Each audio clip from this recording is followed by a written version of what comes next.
வராகி தாயின் சக்தி வாய்ந்த சத்திய வாக்கு இது. என் தங்கமே, தாமரையை நீ தொட்டு விட்டாயல்லவா? நேற்று உன் வாழ்வில் நான் சிறு மாற்றத்தை நிகழ்த்தினேன். அதை உணர்ந்தாயா? சில விஷயங்களை நீ வேண்டுவாய், அது கிடைக்க சிறிது காலதாமதமாகும் போது நீயே அதை மறந்து விடுவாய். ஆனால் உன்னுடைய எந்த சிறு வேண்டுதலையும் நான் மறக்கவில்லை. ஒவ்வொரு வேண்டுதலையும் ஒவ்வொரு சரியான நேரத்தில் நிறைவேற்றி வருகிறேன்.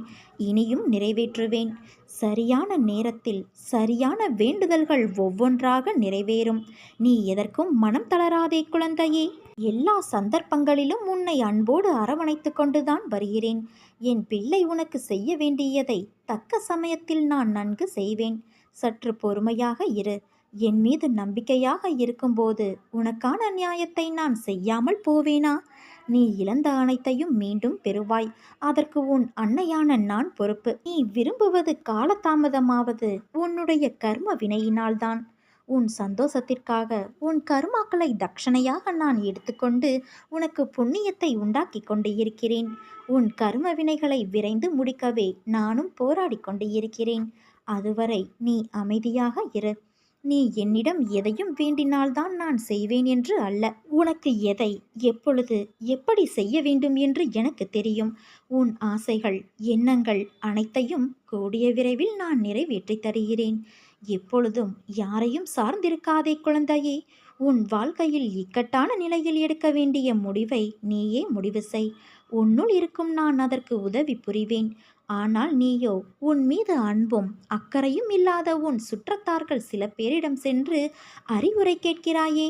ஏன், உன் அன்னையான நான் உன்னோடு இல்லையா? எவர் மீதும் கோபம் கொள்ளாதே. அது கொடியது. உதவி புரிபவர்களிடம் மட்டுமல்லாமல் உதாசீனப்படுத்தியவர்களிடமும் கூட. அனைவரிடமும் அன்பாக பேசு. நீ வருத்தப்படுவதால் எதுவும் மாறாது. நம்பிக்கையோடு கம்பீரமாக உன் குறிக்கோளை நோக்கி செல் என் குழந்தையே. நீ அதை அடைய உனக்கு உன் அன்னை துணையாக இருப்பேன். இது என் சத்திய வாக்கு. நான் உன் முன்னேதான் சென்று கொண்டு இருக்கிறேன். உன் செயல் அனைத்துமாக உன் அன்னை நான் இருப்பேன். என் தங்கமே, உன்னை நான் சரி செய்து வருகிறேன் என்று உணர்ந்து சில விஷயங்களை நீ மாற்றிக்கொண்டு வருகிறாய். நல்ல விஷயம்தான். ஆனால் மற்றவர்களை நேசிப்பதில் தவறு இல்லை. அவர்கள்தான் உலகம் என்று நினைக்கும் தருவாயில் இருக்காதே. அவர்கள் அன்பிற்கு சார்ந்து இருக்காதே. அந்த அன்பு சில சூழ்நிலையால் குறைந்து போகலாம். அந்த சமயம் உன் வாழ்க்கையில் வெறுமையை காண்பாய். நான் உன்னிடம் சொல்லும் அர்த்தங்களை புரிந்து கொள். அன்பு தவறு இல்லை. ஆனால் அளவு கடந்த அன்பில் எதிர்பார்ப்பு ஏற்படும். அதில் நீ மாட்டிக்கொள்ளாதே குழந்தையே. அது உன் வாழ்க்கையில் நிம்மதியற்ற சூழ்நிலையை உருவாக்கிவிடும். ஏனென்றால் இவ்வுலகில் எதுவுமே நிரந்தரமில்லை.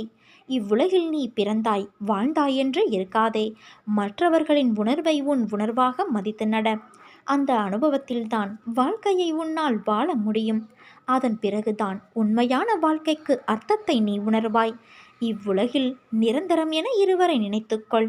ஒன்று உனக்குள் இருக்கும் ஆத்மா, இன்னொன்று உன் அன்னையான நான். என் தங்கமே, மாபெரும் அதிர்ஷ்டம் ஒன்று உன்னை தேடி வரும். மனதார என்னை அம்மா என்று அழைத்து இந்த தாமரையை தொட்டிருக்கிறாயல்லவா? இனிமேல் உனக்கு ராஜயோகம்தான். உன்னை காண உன் வராகி அன்னையான நான் உன் வீட்டிற்கு வரலாமா? தாமரையை தொட்டு என்னை உள்ளே கூப்பிட்டு விட்டாய். பிறகு நான் எதற்காக தயங்க வேண்டும்? என் குழந்தையான உனக்கு நல்லது செய்ய இதோ உன் வீடு தேடி வந்திருக்கிறேன்.